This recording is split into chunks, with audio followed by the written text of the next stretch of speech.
In Bayamon, Puerto Rico, in 1979, two women would have a terrifying experience. A young woman named Myriam and her mother named Sonia were driving on Puerto Rico Highway 2 when a bright bluish light would engulf their car. The women would lose 2.5 hours of time and end up in Arecibo, a town located around 70 kilometers away. In time, the memories of what happened to these women would be uncovered and would truly shock them. In this episode, we will examine the 1979 Bayamon, Puerto Rico Alien Abduction. In the summer of 1979, around 7 p.m., Myriam was driving with Sonia in the passenger seat. The two were traveling down Highway 2, which runs parallel to the coastline. Sometime while driving, Myriam and Sonia recalled that day suddenly turned into night. Then a mist surrounded the car along with a bluish white light.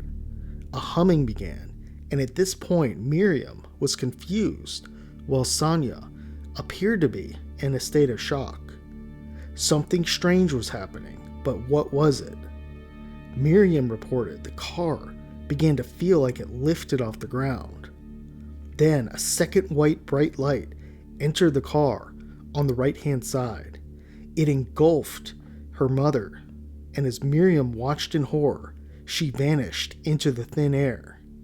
Myriam looked out the window and saw a huge metallic silver craft hovering above them. A few seconds later, Myriam was then surrounded by the same bright light. Incredibly, she found herself begin to levitate and go straight up through the car roof. She looked down and she saw herself and the car were both very high off the ground. As she looked up at the craft, a door began to open and a strange being was there. The entity she described as having grayish-whitish skin, around 6 feet tall, and having a large head with dark eyes. The being had long arms with long fingers, a small nose, and a mouth.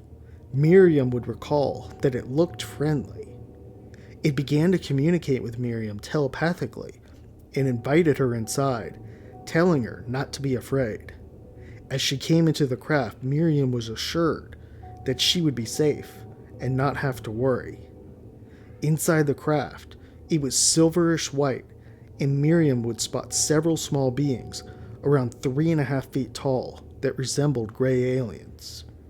Myriam was guided to a round chamber where more small grays were.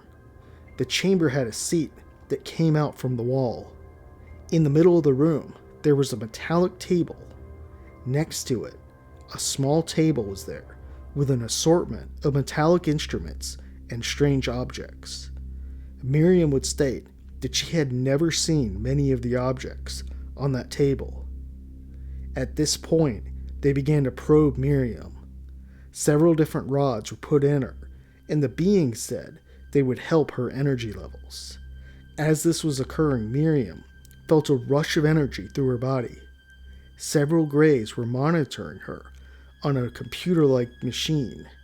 She was told she had bone cancer, but the beings informed her that they had cured her. Another device was put on her forehead, and she was told that the test would allow them to examine deep into her consciousness. Right after this occurred, the tall being explained their purpose. According to it, the entities watch over their world and also others.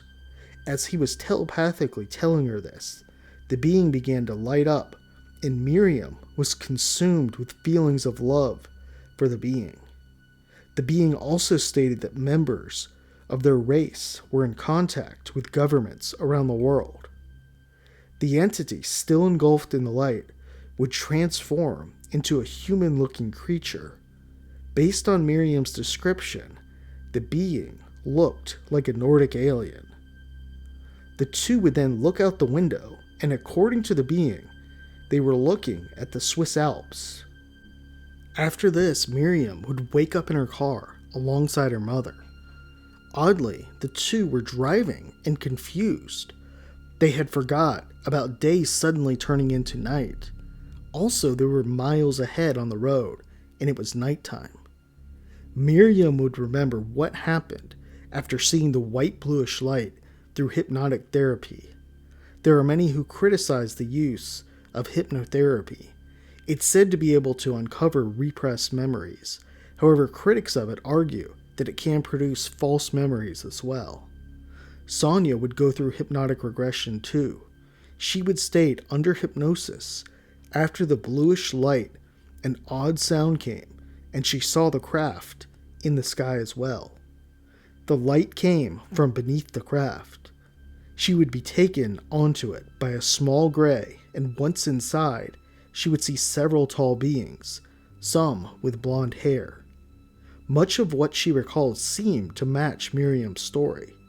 However, it could easily be the case the two colluded on the story. What can we make of this strange event? There are several characteristics that are seen in many alien abduction stories. One, they were abducted through a light and entered a craft, described by many. The beings also seem to match many alien abduction stories.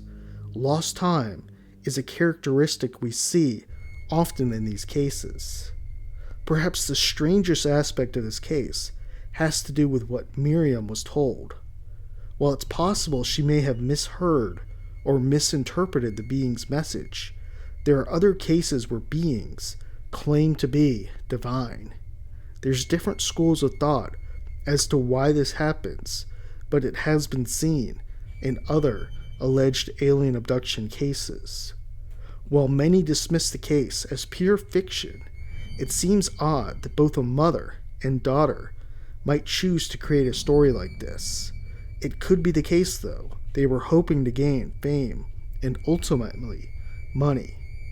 Unfortunately, this extraordinary story has really no physical evidence to support it. Perhaps there is something, though, but the women have not disclosed it and have chose to move on with their lives.